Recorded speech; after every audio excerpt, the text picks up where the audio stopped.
It is hot. What's up guys, Ben here, and today I'm finally doing the 1,000 subscriber Q&A video. A couple weeks ago I put it out on Twitter, Instagram, and YouTube, asking you guys to send me whatever question you wanted to be answered for this video, and that's what we're doing today, just answering your questions. But before I get to your questions, I just want to give a big thank you to anybody that has ever watched one of my videos, liked one of my videos, shared a video, or subscribed to the channel. Anything that you have ever done to support me over the years, finally getting to 1K, thank you so much. It's honestly seeing people enjoying the content that makes me just want to make more to spread this weird sport and community that we all love so much. Just makes you want to get it out to as many people as I can, and that's a big reason that I do this. So big thank you to everybody for supporting me and supporting the content for all of these years. I honestly just hope to keep it growing from here and have big aspirations to where not only this channel, but this sport that we all love can go in the future. But all that aside, it's time to answer your questions. Thought this one was a good one to start with. It comes from Connor Smith, and Connor asks, what is your whiff story? Like, how did you get into the game and stuff like that? Also, congrats on 1K. Thank you, Connor. I appreciate you. So yeah, my whiff story, I kind of talked about it a little bit when I was on the Shut Up Stein podcast. Basically, when I was like 12, I kind of had the idea, like a lot of kids have, to do the whole sandlot thing and play baseball in your parents' backyard. But you quickly find out that when you live in a neighborhood, A, breaking things happens a lot, and B, it is very hard to get 18 kids to show up to actually play a game of baseball. So yeah, that doesn't really work. And then one day, my dad came up to me and he was like, hey, have you ever tried playing wiffle ball? And my dad actually grew up in Ohio, and he played wiffle ball as a kid way back whenever Wiffle Ball Inc. just started making bats and balls. So he told me about it, and I was like, oh, that sounds kind of cool. Ended up going to a sporting goods store, found a bat and a ball, started messing around, and then somebody told me, I think it might have been my brother actually, or somebody said, hey, like, I think that's like a hardcore thing. Or no, it wasn't that. They said, man, I wonder if people play this professionally. And a couple of YouTube searches later, I found Golden Stick. It was the So You Play Wiffle Ball video.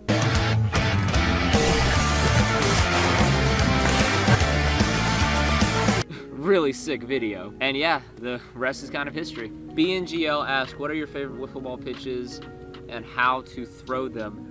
When I was first getting into wiffle ball, I used to pitch a lot of bullpens. I don't do so much anymore. I really try to focus on hitting.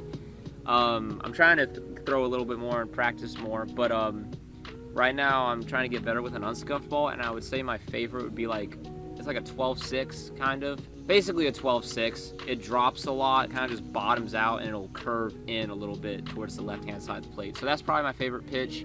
That and a riser, like a riser / lefty curve, because I just think they look really cool and they're pretty easy to throw, more or less. Risers are actually the one pitch unscuffed that I feel like I can get decent velocity with. So yeah, risers. Maybe I'll make a video on Ben teaches pitches one day. That'd be fun. Braintree Wiffle Ball League asks, favorite leagues to watch on YouTube.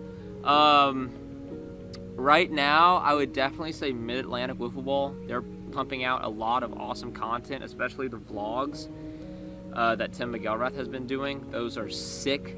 Love those videos. Probably some of the best whiff content I've seen in a while. I would also say Golden Stick, but they don't do too much on YouTube right now. Obviously watch some MLW, watch some Ridley Park, but Ridley Park doesn't do anything on YouTube. Yeah, I'd probably say Mid-Atlantic. Watch a lot of Mid-Atlantic stuff. Maw, baby. Represent Maw. Cooks doing awesome stuff over there. BNGL also asks, do you know about Blitzball? If yet, no. I don't play Blitzball. Next question. Christina Arsenault, which, if you don't know, that is Andrew Arsenault, aka Diesel's mom, who has been a big fan of us playing and the videos and everything for a very, very long time. And she says, congratulations on 1,000 subscribers. I've enjoyed watching you guys play and have so much fun. Which team do you think has the most potential and why? Drop my phone. It's kind of hard to pick potential right now. If I was being selfish, I'd probably say Pinecone Gang, because I think we have two rookies that are looking really good, especially Matt. Matt has done an amazing job pitching and hitting, considering it's his first year. So I would say Pinecone Gang, but that might be a little biased. So besides that, I'd probably say the Aces. All three of those guys have a lot of baseball experience, and Broussard's played a good bit of wiffle ball here, so he's a good team captain. So yeah, besides Pinecone Gang, I would say the Aces and SBW. And thank you, Miss Tina, for all the support over the years. You are the true rock star. Thank you. Jimmy Johnson Fan 48 Carrie Lots, short name, says, if you could be an MLW, what team would you want to be on and why? Probably the Wildcats, actually. Curveball answer, but probably the Wildcats, mainly because I've known / talked to Kyle for so many years now that I think it'd be fun to finally play a game with him. So yeah, Wildcats. Do you know about Como Blitz? No, I don't keep up with or play Blitzball. I play wiffle ball. Braden Davis says I was 1,000. Thanks, Braden, but that is not a question, so please, questions. Stuart McMillian asks, if you are in a league that only uses traditional yellow bats that can be modified, is it better to keep the bat light or make it heavy? Related, what materials would you use to strengthen a yellow bat? And what weird house rules or odd stats have you experienced during a game? Whew, a lot going on there, Stuart. Okay, so for the yellow bats, depending on how much your league allows you to modify them, hold on. I would definitely add a wooden handle. It's super easy. Just get a wooden handle. It can even be a broomstick handle. It doesn't even have to be a baseball bat handle. But saw off the wiffle ball bat handle like halfway down and screw the wooden handle in. That's going to take, I don't know what, the wiffle ball bat's probably like 30, 32 inches and make it like a 34 or 36 inch bat. That's honestly, to me, the biggest downside to the original yellow bats is that they're so short. You cannot protect the zone at all as a hitter. Other than that, they're super fun to hit with. Like, the plastic is super durable, and they really can pack a punch when you get used to squaring the ball up. As far as weight, to me, that comes down to personal preference. As for me, and basically a lot of medium pitch players, adding a bike tube to the bat barrel really adds a lot of weight. It protects the barrel, looks cooler. That's what I would do. I do that for all my yard bats. But again, that's just me. Some guys, including you, may not like that. What weird house rules or odd stats have you experienced during a game? I will say here, before we rotated the field to the right, the sycamore tree actually dipped into the left field. So if you were a pull hitter, there was like a pretty good chance that a ball straight down the left field line was going to hit the tree. So there were a good bit of home runs in 2018 that became pop outs or singles because of the tree. But besides that, I can't really think of any super weird field rules I've played with. I mean, traveling around, there's different kinds of wiffle ball, like skinny bats, base running. Like, everybody has a kind of a different genre that they play. No, I haven't played with anything too crazy that I know of or can think of right now. PWBA Wiffle Ball asks, have you ever thought about going to an MLW tournament? Yes, I would love to in the future. I would also need to bring my team to play in it because I would definitely go to play. It's just a matter of when it could happen. This year has been so weird with COVID. I was planning on traveling a lot this summer to play some wiffle ball, and it just didn't happen because of COVID. But yeah, in the future, like hopefully the near future, like 2021, I hope to be traveling around the country a good bit more for wiffle ball. So hopefully we can add an MLW tournament to the list. MLB Steven asks, who is your least favorite player in MLW? Oh, golly, man. Let me just preface this, like, I don't hate anybody in MLW. Like, this is nothing personal at all. I feel like I'm going to get a heat no matter who I pick. Yeah, actually, never mind, I got it. If I had to pick one player, it'd be Ryan Kelly. Mainly because Ryan Kelly goes up to bat looking to walk. Like, he just doesn't swing, and that is one thing that I despise in wiffle ball. I would rather have a teammate strike out on 3 pitches swinging than go up there every at-bat and just take pitches. Go up there, swing the bat, get hits. Don't be scared of the plate. Sorry, Ryan Kelly, had to do it. NWL Wiffle Ball asks, I know it takes a long time to do them, but would you be able to do an MLW Power Rankings video sometime this season? And could you do a quick mid-season MLW Power Ranking right now? You're right about one thing. It does take a long time to do them. We're going to see. The problem is I have a lot of content that's backed up right now that still needs to be edited and comes out, so I still got to get ahead on that. I know I'd like to do something for the MLW playoffs, but I also got school and work starting, so it's just time constraints kind of right now. But maybe. I would like to try to do one. We're just going to have to see. But yes, hopefully there will be some MLW Power Rankings content coming. Yeah, it's Tree asks, if you had to merge SPW with one other wiffle ball league, who would you choose to merge with? Man, that's tough. I'm gonna assume that he means like playing right now, and if it was like out of the leagues that are super active right now, it would definitely be Mid-Atlantic Wiffle Ball, basically because they play the same professional fast pitch wiffle ball style that my league replicates. So that plus all the talent they have over there would be amazing. So yeah, MAW. Cooks, if y'all want to collab sometime, hook me up. Matt.Richard_ asks, who has the best hair in SPW? Matt, look, when you have a fresh cut, like, your hair's pretty close. But overall, you can't beat Diesel. Diesel's got the best hair. Like, it was blue this season, now it's not. Andrew Arsenault, Diesel, best hair in SPW. MLW_Wiffle asks, MLW World Series prediction. Jack Agner. Not the Magic. Jack Agner is like the Rocky Balboa of wiffle ball, so I expect Swagner Agner to win everything that he touches. Even if they don't make it to the playoffs, I don't care. Agner's gonna win everything. David Wood, aka Toast, asks, I'm concerned Rikers. Okay, definitely not gonna say that one on this video. Next question. Gator Boy asks, when's the next Old Rose shoutout gonna happen? For those of you who don't know, beginning of this summer, a couple videos. One video I did of Dan Haverty pitching. That one went viral, got reposted to a bunch of like MLB pitcher platforms, got over a couple million views on one, I know that. But yeah, that video made its rounds a lot. And to coincide with that, I did another video just of like a bunch of fast pitch pitchers, and it was a Nasty Pitches compilation.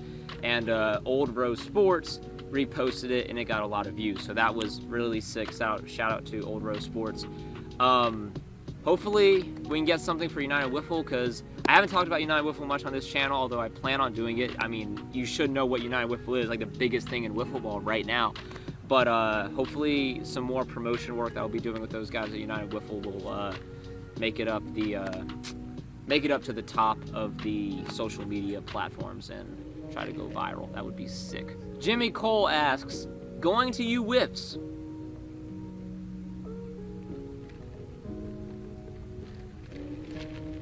Oh, I'm going to United Wiffle Ball at a very ferocious pace. Is that even a question? Going to U-Whiffs? Yes, I'm going. Oh my gosh, the biggest thing to happen to wiffle ball in like over a decade. You're asking me if I'm going. Come on, man, don't you have faith in me? Gee whiz. All right, last question comes from John Turnbaugh. Turnbaugh? Sorry, John, don't know how to pronounce your last name. And he asked, who are the top 20 wiffle ball teams of all the leagues that you've seen? Gee whiz, man. You could have done like top 10, top 15. This man asked top 20. Golly. Okay, well, I might do top 20 in the future, but I'm just gonna name the top 5 off of my head that I've seen personally. That I've seen in person, I would definitely say C4, probably. I think there is a case to be made that C4 is quite possibly one of the greatest wiffle ball teams of all time. Not just because of what those guys have done on their team, but everything they've done just individually as players. I think there's an argument to be made there. So C4 definitely tops the top 5. Also, the Phenoms. Phenoms are probably the greatest team I've ever played against. I got to play them in pool play last year at Fast Plastic. That was awesome. They didn't play that great against us. I think they would agree on that, but they still beat us really badly. But yeah, Phenoms are probably in the top 5, at least right now.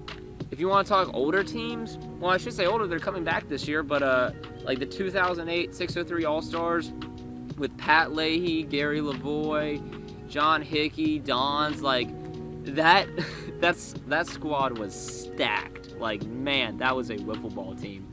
And they're coming back this year to U-Whiff, so that's exciting to see. But yeah, 603, that's a legendary team. Also, I'm going to throw in a Golden State Yard team here just for fun. I would say the enemy, but that's basically C4, like the core of that team, Norris and T-Weg. So one team that I don't think gets talked about enough, and granted they weren't around for super long, but the Minutemen with Kyle Comiskis, Sean Steffi, and Ed Packer, they beat the enemy in the 2014 finals. They are a great yard team, or were a great yard team. I think greatest of all time, maybe not, but that was definitely an impressive squad, I would say. And number 5, oh, I got it. It's Savvy. It's Savvy. Not the old Savvy, because we don't care about Toast anymore. Toast is on Phenoms. I'm talking about new Savvy. They got Babs, they got Smooch, they got Troop. America's favorite wiffle ball team, man. Sure, they didn't do so great at their first event, but that's okay. It's been like 6 years. You gotta shake the rust off, man. But yeah, Savvy's legends. They're winning the yard open. Just accept it, man. It's facts. Straight facts. Savvy versus the Lumberjacks in the yard open finals. That is what I want to see.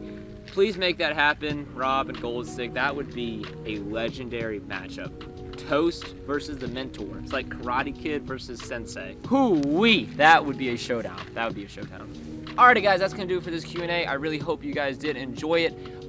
If you did enjoy it and you want to see me more do Q&A type videos where I just answer your guys' questions, then tell me down below, because it was pretty easy and super fun to make, and I enjoyed hearing what kind of things y'all would like to know. So, if you did enjoy it and want to see more videos like this, please subscribe, let me know down below, share it, all that fun stuff. And once again, thank you to each and every one of you for supporting this channel throughout the years and getting it to 1K.